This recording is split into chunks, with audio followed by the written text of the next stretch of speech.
Very good morning to everyone. मैं मधु यादव आप लोग का स्वागत करती हूँ हमारे यूट्यूब चैनल वेमपेक्स में। और friends, net JRF political science syllabus के ऊपर ये हमारा फोर्थ लेक्चर है जिसमें हम लोग PYQ सीरीज को कवर कर रहे हैं। और एग्जाम आने से पहले हम बहुत सारे मोस्ट इम्पॉर्टेंट क्वेश्चंस जो कि एग्जाम्स में अक्सर पूछे जाते हैं वो सारे कवर करने की कोशिश करेंगे। ओके, तो चलिए आज की वीडियो को शुरू करते हैं। और शुरू करने से पहले आप लोग चैनल को अगर सब्सक्राइब नहीं किया है तो इसे याद से सब्सक्राइब कर लीजिए और वीडियो को लाइक एंड शेयर जरूर कीजिए अपनी स्टडी ग्रुप्स के साथ एंड अपने फ्रेंड्स के साथ। सो अपनी क्लास को शुरू करते हैं। तो हमारा पहला क्वेश्चन है कि निम्नलिखित में से कौन भारत सरकार अधिनियम 1919 की एक विशेषता नहीं थी। तो इंडियन गवर्नमेंट एक्ट 1919 के फीचर्स के बारे में यहाँ पर बताया गया है कि कौन सा एक उससे रिलेटेड नहीं है।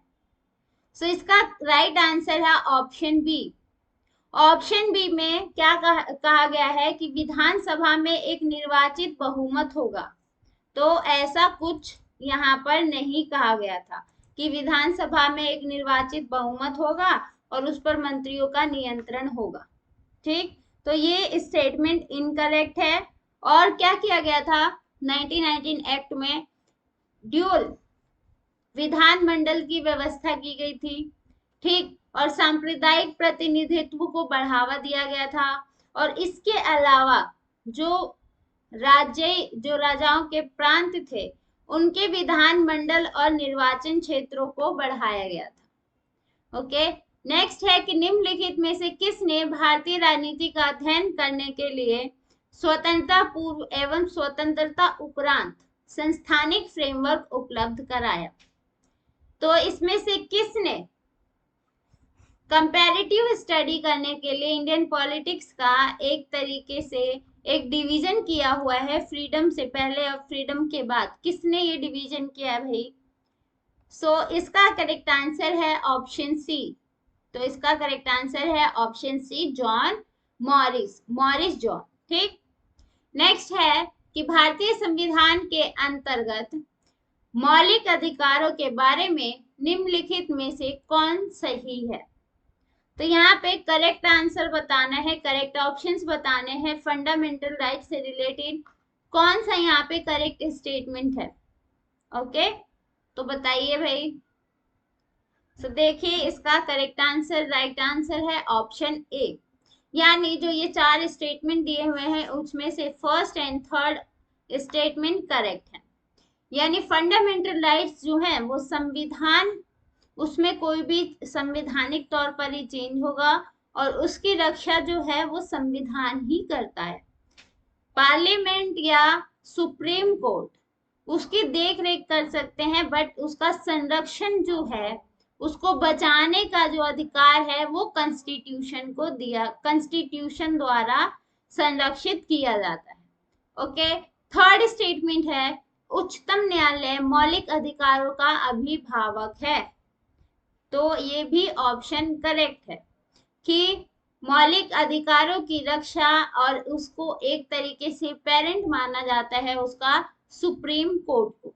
ओके, क्योंकि सुप्रीम कोर्ट क्या करता है, फंडामेंटल संवैधानिक उपचारों का अधिकार भी उच्चतम न्यायालय को दिया गया है।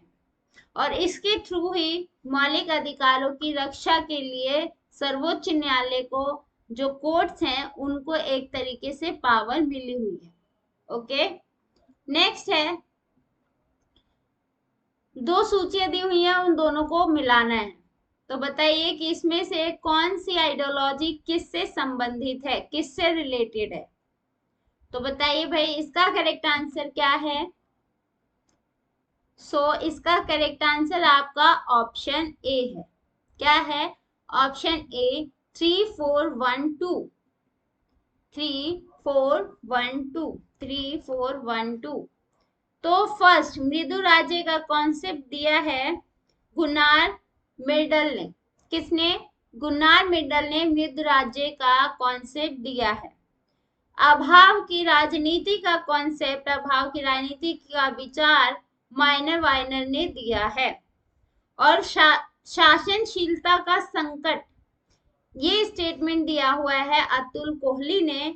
और विवादास्पद लोकतंत्र, ये है सुब्रत के मित्र के द्वारा दिया गया अवधारणा। ओके, नेक्स्ट क्वेश्चन है आपका कि अनुच्छेद 368 के अंतर्गत संविधान के संशोधन के बारे में निम्नलिखित में से कौन सा सही नहीं है।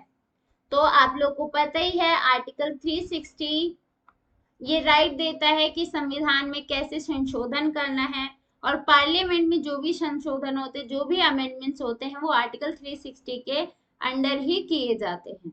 तो यहाँ पर बताना है कि आर्टिकल 360 के अंदर कौन कौन सी चीजें नहीं आती हैं और उसके बारे में क्या गलत स्टेटमेंट है।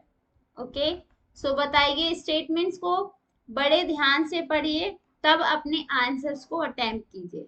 ओके, और जो क्वेश्चंस है ना, आप लोग लिख लीजिए अपने अपने जो भी नोटबुक है उसके अंदर, और देखिए कि आप लोग के कितने आंसर्स करेक्ट हैं और कितने अनकरेक्ट है। तो इसी के अकॉर्डिंग आप लोग अपनी प्रिपरेशन को भी तैयार कीजिए। ठीक, तो इसका करेक्ट आंसर है option C. Option C article 360 से रिलेटेड नहीं है। ओके, कि संसदों के बीच असहमति होने की दशा में संयुक्त बैठक बुलाई जानी चाहिए। तो ये चीज, ये जो स्टेटमेंट है वो आर्टिकल 360 में नहीं दिया हुआ है, बल्कि जब आप लोग प्रेसिडेंट का चैप्टर पढ़ेंगे तो बेसिकली ये प्रेसिडेंट की पावर है, तो उसमें इंक्लूड है। ओके, नेक्स्ट है कि सन 1989 में भारत के निम्नलिखित राष्ट्रपतियों को उनके कालक्रम के अनुसार रखे और नीचे दिए गए कूट की सहायता से सही उत्तर का चयन करें।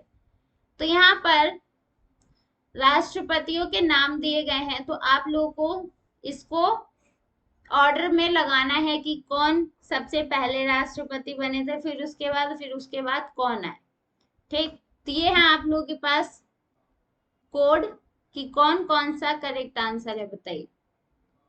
पीछे भी आप देख सकते हैं, वीडियो को रोक लीजिए और पॉज कर लीजिए, क्योंकि स्टेटमेंट ऑप्शन 1, 2 इधर दिया है और देन 3 एंड 4 स्टेटमेंट इधर दिए हुए हैं। सो देखिए, जो इसका करेक्ट आंसर है वो है ऑप्शन डी।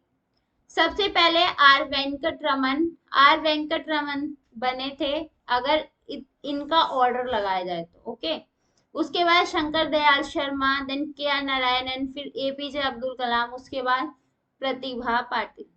ठीक, उसके बाद प्रतिभा पाटिल बनी। नेक्स्ट है कि भारतीय संविधान का अनुच्छेद संसद को इस बात के लिए समर्थ बनाता है, कौन सा अनुच्छेद संसद को इस बात के लिए समर्थ बनाता है कि वह राष्ट्रपति एवं उपराष्ट्रपति के पदों का मृत्यु, त्यागपत्र, हटाए जाने या अन्यथा की वजह से रिक्त हो जाने पर आकस्मिकता के प्रावधान करे। तो किस आर्टिकल के तहत संसद को ये पावर मिली हुई है? तो बताइए इसका क्या करेक्ट आंसर है कि आर्टिकल 123 या आर्टिकल 72 या 70 या 58। तो देखिए इसका जो करेक्ट आंसर है वो है option C. According to article 70, जो पार्लियामेंट है उसको ये पावर मिली हुई है कि देश का अगर राष्ट्रपति या उपराष्ट्रपति किसी भी वजह से अगर वो पद रिक्त हो जाता है तो आकस्मिक रूप से एक प्रावधान करेगा, और जिसको भी टेम्परेरी टाइम के लिए उस पद पर आसीन करना चाहता है वो आसीन कर सकता है। नेक्स्ट है कि टोनी मार्गरेट थैचर या टोनी ब्लेंडर के अंतर्गत यूनाइटेड किंगडम में प्रधानमंत्रियों द्वारा सत्ता का जितना दुरुपयोग किया गया, उनकी तुलना में सन 1989 से भारत में मंत्रियों द्वारा सत्ता का अपेक्षाकृत कम दुरुपयोग देखा गया है। यह कथन किसका है?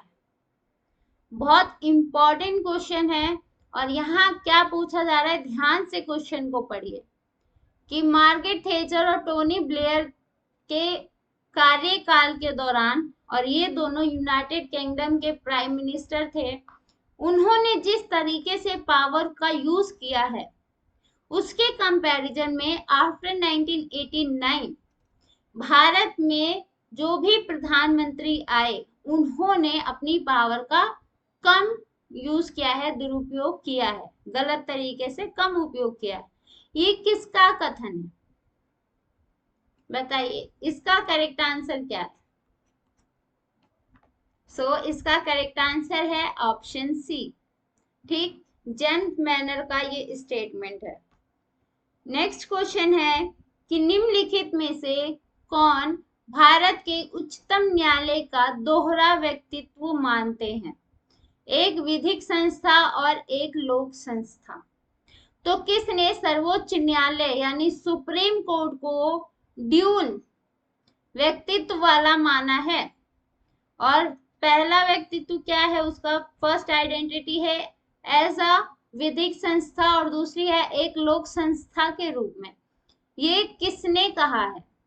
ठीक, तो बताइए भाई कौन सा इसका करेक्ट आंसर है? कमेंट बॉक्स में अपने आंसर दीजिए।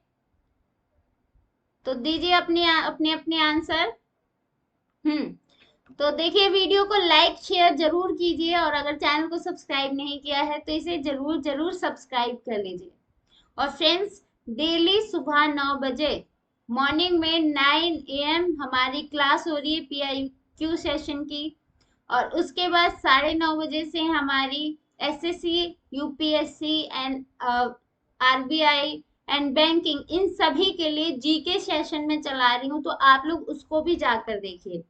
ठीक, और इसके अलावा रोज रात को 9 बजे मैं थियोरेटिकल कॉन्सेप्ट्स लेकर आती हूँ जो कि हमारी UGC नेट एग्जाम में पूछे जाते हैं, और वो क्लास आप लोगों का नेट सिलेबस के अकॉर्डिंग ही चल रहा है, तो उसे भी जरूर फॉलो कीजिए।